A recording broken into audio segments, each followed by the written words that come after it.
Good morning, students. The happy days are here again, and we would be back to our studies. Okay, so students, we were just about to conclude the chapter of nomadic empires, where we were discussing primarily the rise of Mongols and the enormous role that they played at that point in time in 13th and 14th century, and about how from just nomads who were the hunters and the gatherers, they ended up ruling half of the planet.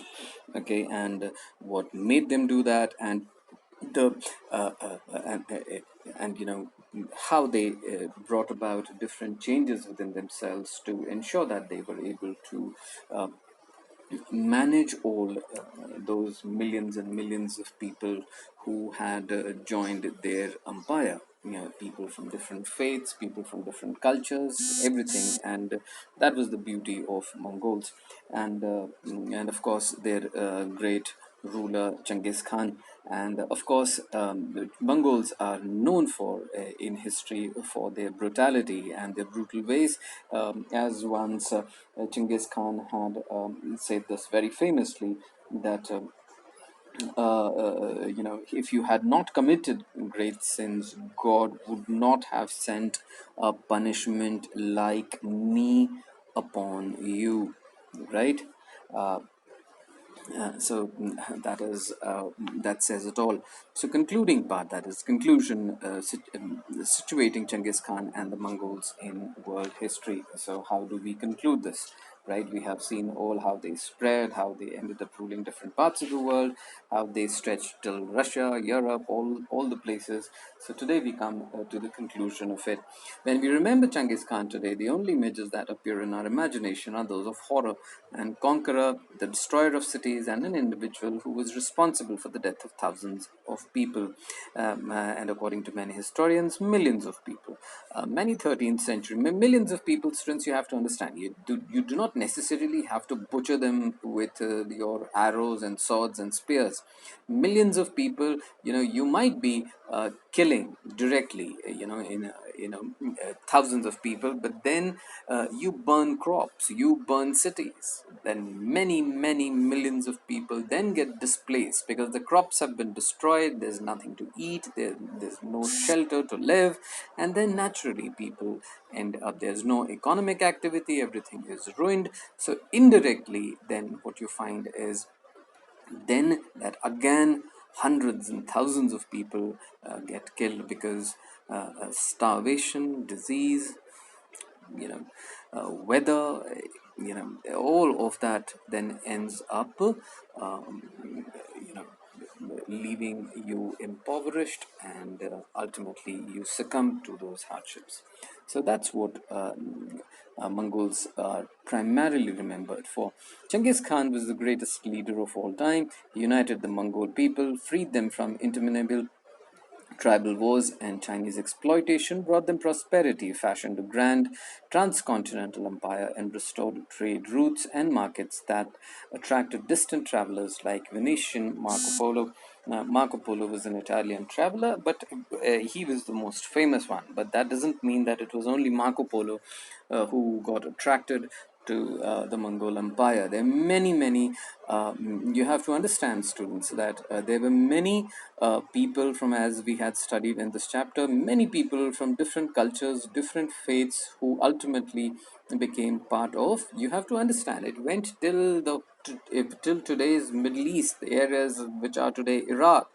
So you have to understand that the Mongol Empire stretched from Mongolia, that is the eastern part of what is today China, till there, Russia, Europe. So millions of people with different faith systems, with different races, different cultures, all of them became part of the Mongol Empire.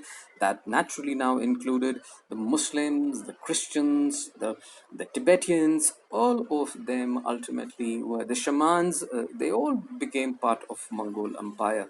and everyone became a Mongol. So it was a melting pot. So naturally, now everyone is part of the Mongol Empire. So naturally, everyone ends up working for the Mongols. So beyond the opinions of the defeated sedentary people, consider for a moment the sheer size of the Mongol dominion in the 13th century and the diverse body of people and faith that it embraced. So that's what we just were talking about. Although the Mongol Khans themselves belonged to a variety of different faiths, Shaman, Buddhist, Christian, eventually Islam, but they never let their personal beliefs dictate public policy. So, students, you have to understand that this was one of the very important reasons why Mongols were so successful in becoming global conquerors, because they did not want to impose their Mongol faith on the people they conquered. It is true with all great empires. When the Romans conquered, the known world, most of the known world, even they were not at all into this practice of imposing their faith system on the lands and the people that they conquered. They were completely at ease with the fact that yes, you could practice the people who have been brought into the Mongol into the Roman fold. They could practice their own faith systems. They could have their own gods. They could have their own festivals, and the Romans and all the Mongols would never interfere with their festivals and their gods and their dresses and the uniforms and whatever their food and whatever their culture system was. So basically, it provided a great deal of harmony, whereby the people just felt that yes, the rulers have changed, but there and we can carry on with our own business as usual. We do not necessarily have to fear anything. There would be no interference in our daily lives. So that was a very important message that all the great conquerors through history have done, because you have to understand the Mongols came when they were in the 13th century, and when were the Romans? 300 years before Christ. So the difference would be a period of almost 1500 years before Mongols. Even the Romans used to practice the same thing. The Greeks used to practice the same stuff, that whereby they never interfered with the day-to-day lives of the ordinary people.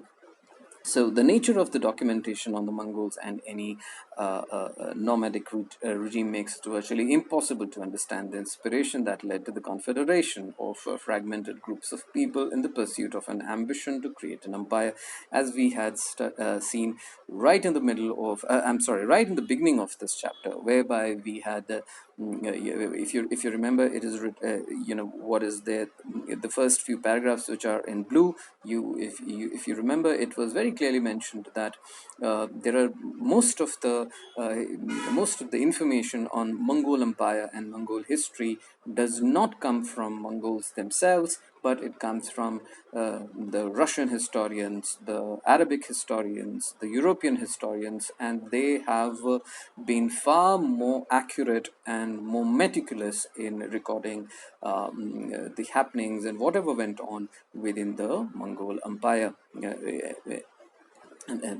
What the Mongols themselves have documented, it is very, very unreliable, and and neither very meticulously documented. It's not very accurate. So at the end of the 14th century, Timur, another monarch, dies. But then you have to understand, the Mongol Empire eventually altered in its different milieus, but the inspiration of its founder remained a powerful force. At the end of the 14th century, Timur, another monarch who aspired to universal dominion, hesitated to declare himself monarch. Guys, this is essentially talking about the fact that, like all great empires, Mongol Empire also came to an end. You have to understand that the greatest, Genghis Khan happens to be the first great Khan. Of course, that doesn't mean that there were no Mongol kings before Genghis Khan. Students, you have to understand that, of course, there were kings before Genghis Khan as well, but they primarily were about ruling the Mongol people. and sometimes when the king was very powerful and an ambitious one, sometimes he would venture into the Chinese territories. But they never came towards the western part of Mongolia, that is the areas today which you know as Europe and Central Asia and the Arabian world. They never ventured those areas. This is first time it was done by Genghis Khan, and that's why he is considered to be one of the greatest military generals of all time.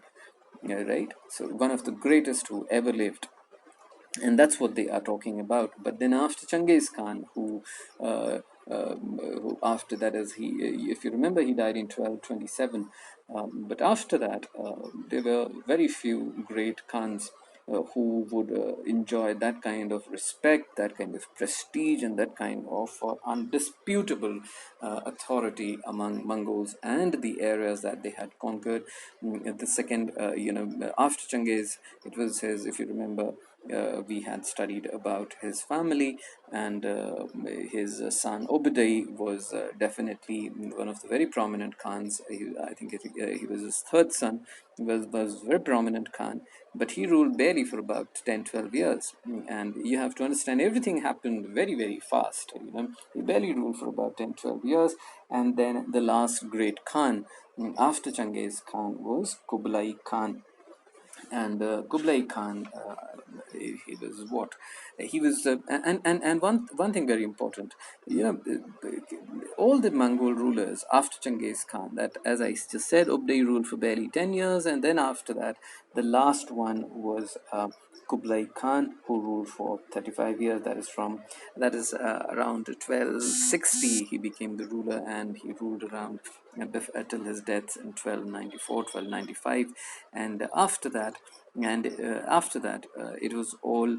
And it is very interesting to know that after 12 between 1227 and 1260, when Kublai became the Khan, there were quite a few. There were three, four, five, I think, Khans who became who were men who ultimately declared themselves as the Great Khan. But none of them could rule beyond 2 years, 3 years, 1 year, 2 year, 3 year, and that's how their reign was. And it was then suddenly it was Kublai Khan who gave stability to the Mongol Empire, because he was another great general and a very charismatic man, but of course very ruthless, no doubt about that, and very charismatic, very hardworking, and a great military general. But after Kublai Khan, that is after 1295, around this year, then the whole Mongol Empire almost kind of, it was of no use. It was there, you could not even call it an empire, because now it had shrunk to again where it had started, that is Mongolia.